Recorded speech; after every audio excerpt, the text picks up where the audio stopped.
Welcome to another Apollo Papyrus episode. I am Aaron Apollo Camp.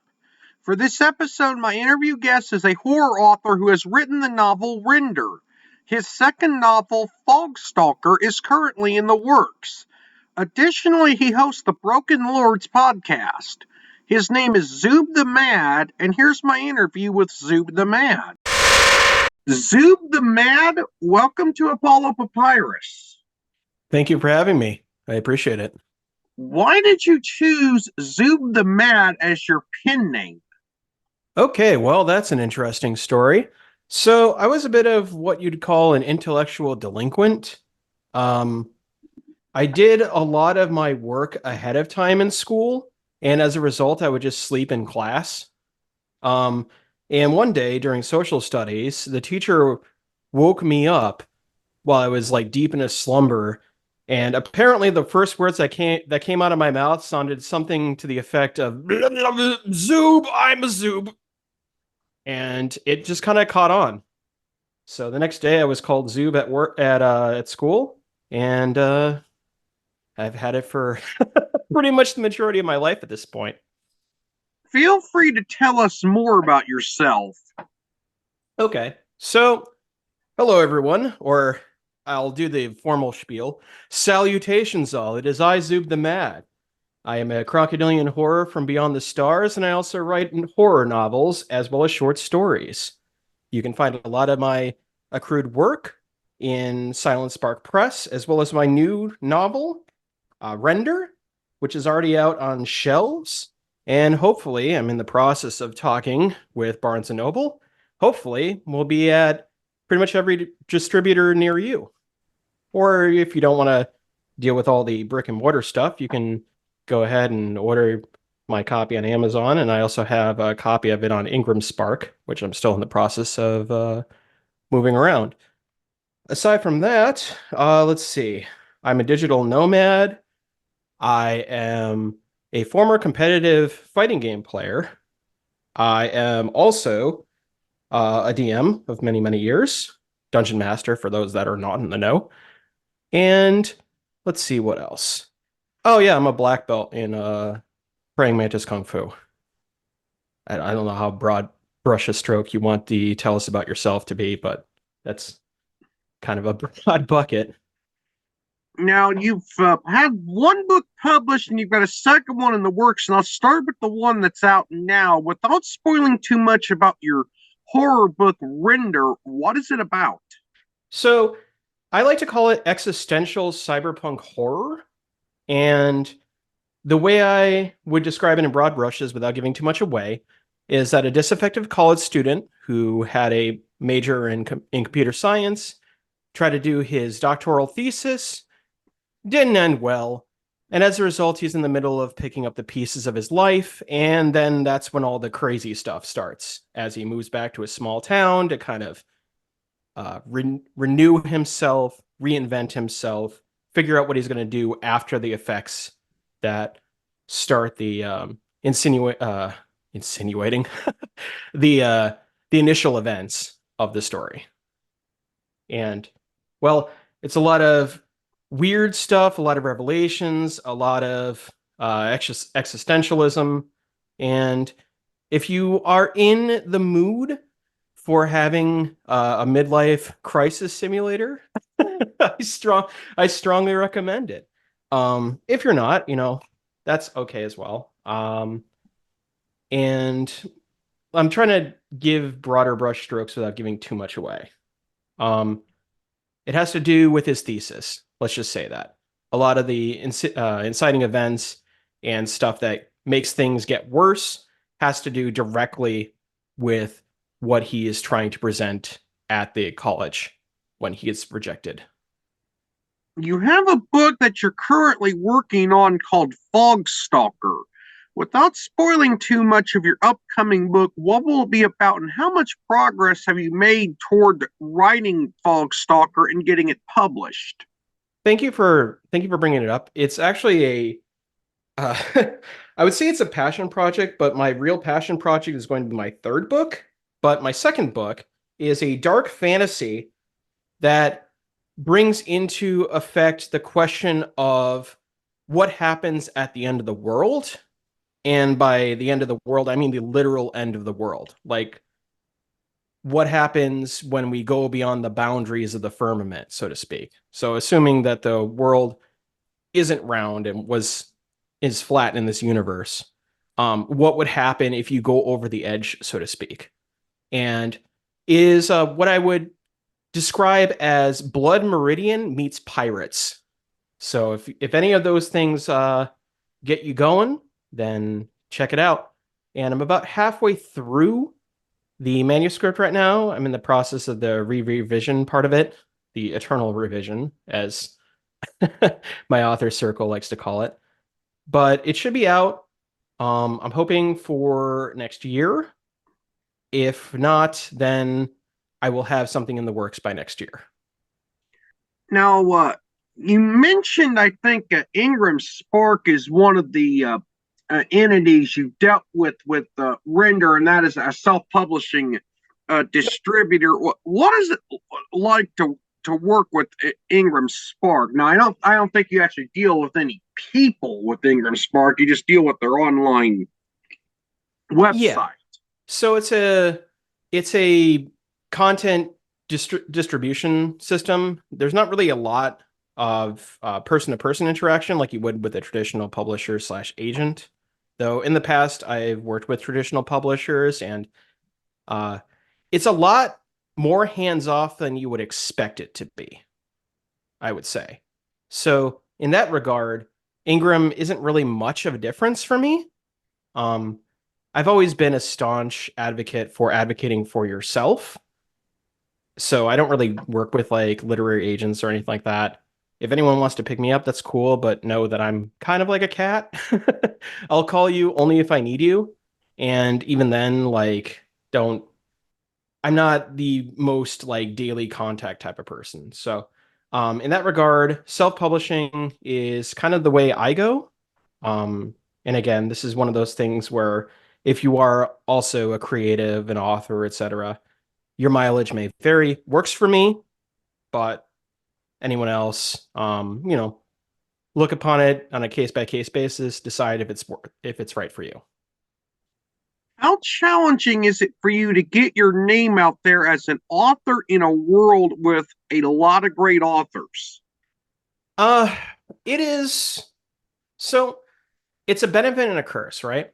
So in our current age, it is very easy to get your name out there, to make a big splash and get your stuff distributed across the internet.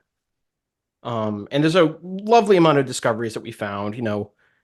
I don't know if your fan base is likes animation, but I do. And there are a lot of great animation studios that are coming out and during the YouTube renaissance for animation. Um, there are a lot of like individual passion projects that I've come across that I wouldn't have come across otherwise. So I would say the internet is a good thing, but it's also a hard thing to deal with because you are shooting messages in a bottle in an ocean filled with bottles, right?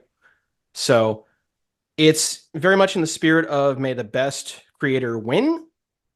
And at the same time, it is a little bit difficult to navigate those waters because getting publicity, getting eyes on your stuff is both very easy and very hard, if that makes sense, because of the sheer amount of stuff that's happening in the world, right?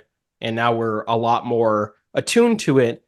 We have eyeballs that can now see like millions of books, millions of short stories, millions of insert whatever creative endeavor you have here, all at the click of your fingertips, right? So, yeah, I would say it's both an easy thing to get your name out there. Thankfully, some of my stuff has picked up traction. Picked up traction. Ugh. Sorry, it's a little early in the morning for a little peek behind the curtain. And I have managed to secure a couple of consignment deals as a result of social media boosting and all that stuff. So I'd say still in the process of figuring it out, but it is both a blessing and a curse. What got you interested in playing video games, and does video gaming influence your writing, and if so, how? Well, I would say that any aspect of your person will affect your work, right? Like, um, if you are heavily into martial arts like I am, then that stuff is going to be affecting and influencing what you do. And I would say the same is for video games. So there's another interesting story, which I'm not going to try to take up too much of your time because I know this podcast is going to be kind of a consolidated effort. But long story short, it they do affect and influence my decision making. A lot of the stuff that I do for like character creation and stuff like that, building characters in the background, I actually use like if a game has like a character creator, I make it so that I can kind of see aesthetically if this appeals to the image I have in my brain, and then I kind of consolidate and solidify my descriptions of the characters based on that. I'm not much of a visual artist, um, and I guess nowadays it's a lot easier to generate your own images, but I'm that's another soapbox slash talking point there about the advent of AI illustration, how that affects the integrity of the craft, so to speak. But yeah, it does influence it to a certain degree. No man is an island, so to speak. Everything that you do in life is going to eventually input into whatever you push out into the world, right? So, but to kind of commentate on the broad brush thing, fighting games are kind of like a central, were a central focus for a while. I'm getting older, so I'm not as active as I used to be. But I would say that there's some elements that I pick and choose from there. Render does have some allusions to things that an astute eye would notice if they're from my background. So I'll just leave it at that. What did you learn about writing books while writing Render that you were able to apply to writing Fogstalker? So, the number one worst kept secret about being an independent author is that writing and promoting books is hard. It's very hard. So, the first thing that I learned when I was writing my first novel is one, the turnover, the relative short turnover that you have to have for novels, as well as the quality to boot. Getting those independent beta readers to be like, this book is great, or this book is terrible, and this is why, are invaluable. I would say that in the back of my head, I would kind of know that that was going to be a thing, but actually experiencing that, the peer editing process, the beta reading process, um, marketing your book, whatnot, because they don't tell you that the real work starts after you finish the work and you have it in book binding. So I would say that's the definitely the biggest lesson I've learned is the work doesn't stop just because you finish the work. One final question. You host the Broken Lords podcast. What can listeners expect from a typical episode of your podcast? Thank you for mentioning it. So, the Broken Lords podcast is a horror podcast that I do with my friends. We're an interactive storytelling experience, is what the Technobabble would say. I would say, in a more uh, in simpler terms, we're a D&D podcast, but we don't stick to D&D. We stick to independent publications. Like we do have some D&D, we have some 5e during our seasons, but we do other independent systems, stuff that you wouldn't normally see, stuff like the Sprawl, stuff like Quest, stuff like, and I'm sure you're listening to these titles and going, "What the heck are these?" And that's why it's important. It's important to support independent artists, especially in the realm of tabletop RPGs. There's so many of them. There's so many good ones. So many get overlooked. So that was kind of the crux of the podcast was let's get these independent let's get these independent designers who have made their own systems a platform in which we can showcase what they have. And so a lot of it is going to be So each season, to kind of consolidate this, each season has its own game that we play. Like our current system right now is the Sprawl, which is like a cyberpunk themed kind of thing. Have you ever played like Cyberpunk 2077 or something like that in the vein of that? Um, the Sprawl is very much more Gibson-esque, so it's a lot more like dreamy, surreal, kind of abstract about how the technology works. And we wrapped it up and turned it into, well, you see. Rays of Neon is the current one. You should definitely watch that or listen to that, whatever you do with podcasts. And that's at thebrokenlords.com. So if any of this intrigues you, I definitely recommend going to our website, give us a listen, see if it's your cup of tea.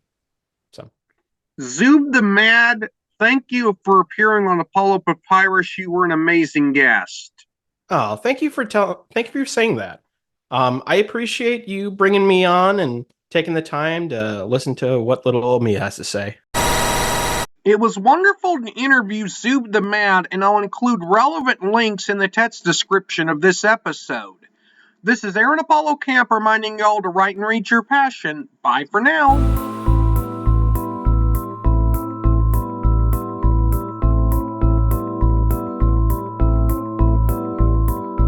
Remember to subscribe to the Apollo Papyrus YouTube channel at www.youtube.com/@ApolloPapyrus and the Apollo Papyrus Substack newsletter at apollopapyrus.substack.com. Y'all can visit the Apollo Papyrus website at campaaronapollo.wixsite.com/Apollo Papyrus and follow Apollo Papyrus on Threads, Instagram, Facebook, and Tumblr at Apollo Papyrus. Copyright 2024, Aaron Apollo Camp, all rights reserved. This podcast episode is intended for the private listening of our audience. Any reuse or retransmission of this episode without the express written consent of the podcast host is prohibited, except under fair use guidelines. Royalty-free music and sound effects obtained from https://www.zapsplat.com.